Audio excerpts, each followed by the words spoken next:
ಮಾನ್ಯ ಅಧ್ಯಕ್ಷರೇ, 2023-24ರಲ್ಲಿ ನಾವು ಅಧಿಕಾರಕ್ಕೆ ಬಂದದ್ದು ಮೇ 20ನೇ ತಾರೀಕು. ಬಂದ ತಕ್ಷಣ ಜಾರಿ ಮಾಡ್ತೀವಿ ಅಂತ ಹೇಳಿದ್ದು. ನಾವು ಬಂದ ತಕ್ಷಣನೇ 5 ಗ್ಯಾರಂಟಿಗಳನ್ನ ಜಾರಿ ಮಾಡಿದ್ದೀವಿ.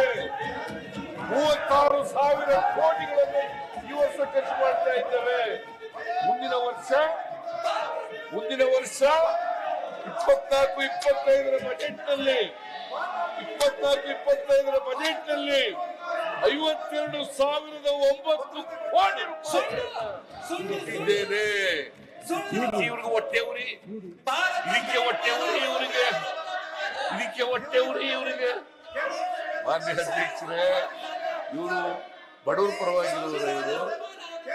ಪರವಾಗಿರೋರ ಏನ್ ಬಹಳ ದೇಶಭಕ್ತಿ ಇವರಿಗೆ. ಏನ್ ಆ ಶಾಲಾ ಕಂಡ ತಕ್ಷಣ ದೇಶಭಕ್ತಿ ಬರ್ತದ? ಕೇಸರಿ ಶಾಲಾ ಕಂಡ ತಕ್ಷಣ ದೇಶಭಕ್ತಿ ಬರ್ತದ? ಕೇಸರಿ ಶಾಲಾ ಕಂಡ ತಕ್ಷಣ ದೇಶಭಕ್ತಿ ಬರ್ತದ? ಇವರ ನಿಮ್ಮ ಹೆಗ್ಡೆ ವಾರ್ 1925 ಇಸ್ವಿನಲ್ಲಿ RSS ಪ್ರಾರಂಭ ಆಯಿತು. ಅದರ ಅಧ್ಯಕ್ಷರು ಹೆಗ್ಡೆ ವಾರ್, ಗೋಲ್ವಾಲ್ಕರ್, ಸಾವರ್ಕರ್ ಯಾರು ಕೂಡ ಸ್ವಾತಂತ್ರ್ಯ ಹೋರಾಟದಲ್ಲಿ ಭಾಗಿಯಾಗಲಿಲ್ಲ. ಇವತ್ತು ಸ್ವಾತಂತ್ರ್ಯ ತಂದುಕೊಟ್ಟಿರ್ತಕ್ಕಂಥದ್ದು ಕಾಂಗ್ರೆಸ್ ಪಾರ್ಟಿ. ಇವತ್ತು ಅದು ಉತ್ತುಂಗ ಸ್ಥಿತಿನಲ್ಲಿದ್ದಾಗ, ಸ್ವಾತಂತ್ರ್ಯ ಹೋರಾಟ ಉತ್ತುಂಗ ಸ್ಥಿತಿನಲ್ಲಿದ್ದಾಗ ಇವ್ರು ಯಾರು ಈಚೆಗೆ ಬರಲಿಲ್ಲ.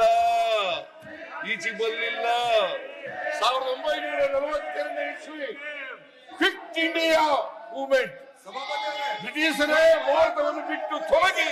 ಆಗ ಎಲ್ಲಿದ್ರು ಇವರು? ಆಗ ಬ್ರಿಟಿಷ್ನವ್ರ ಶಾಮೀಲಾಗಿದ್ರು.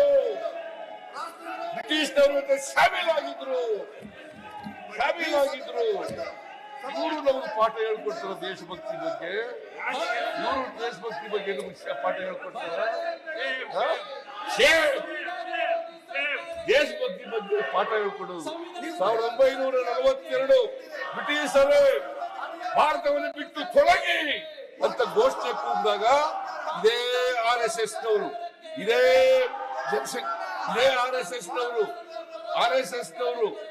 ಇನ್ನು ಜನಸಂಘ ಆಗಿರಲಿಲ್ಲ. 1951ನೇ ಇಸ್ವಿನಲ್ಲಿ ಜನಸಂಘ ಆದದ್ದು.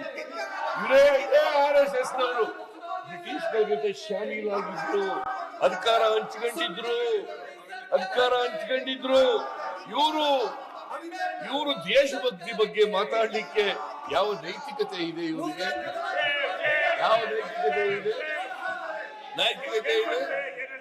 ಇವರು ದೇಶಭಕ್ತರು. ನೀವು ದೇಶದಲ್ಲಿ ಸಮಾಜ ಒಡಿತಕ್ಕಂಥ ಕೆಲಸ ಮಾಡ್ತಕ್ಕಂಥವ್ರು. ಧರ್ಮದ ಹೆಸರಿನಲ್ಲಿ, ಜಾತಿಯ ಹೆಸರಿನಲ್ಲಿ ಸಮಾಜವನ್ನು ಒಡಿತಕ್ಕಂಥವ್ರು. ನೀವು ಮಾತೆತ್ತಿದ್ರೆ ಸಬ್ಕಾ ಸಾಥ್ ಸಬ್ಕಾ ವಿಕಾಸ್ ಎಲ್ರಿ ಇದೆ.